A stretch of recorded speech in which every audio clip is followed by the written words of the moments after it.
డబ్బులు ఒక ₹1,00,00,000 ఇచ్చేయడానికి ఆలోచించను, కానీ ఒక పుస్తకం ఇవ్వాలంటే చాలా ఆలోచిస్తాను.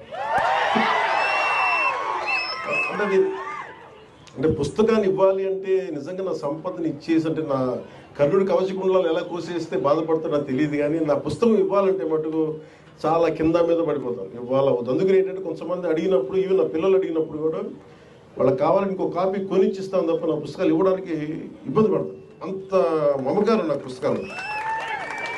ఎందుకు ఇంత మమకారం అంటే, నా జీవితంలో ఎప్పుడు కూడా పుస్తకాలు అనేది, పుస్తక పఠనం లేకపోతే నేను ఏమైపోయేవాడిని అనిపిస్తుంది. నేను ఇంటర్వ్యూని కూడా ఎందుకు మధ్యలో ఆపేశానంటే చదువుకోలేక కాదు, మార్క్స్ తెచ్చుకోలేక కాదు, బాగా చదివేవాడిని.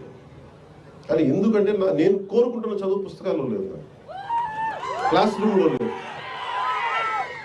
అందుకు నేను ట్యాగూర్ గారి ప్రేరణతోటి, అంటే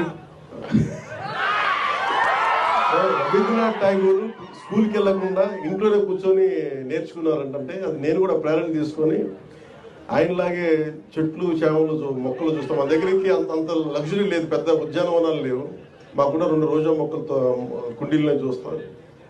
పుస్తకాలు పెట్టుకొని, క్లాస్ పుస్తకాలు పెట్టుకుని రోజా పువ్వులను చూస్తాం ఉండిపోయాడు. ఎట్లా ఎగ్జామ్స్ ఫెయిల్ అవుతాం కదా ఖచ్చితంగా, అలా చూస్తాం.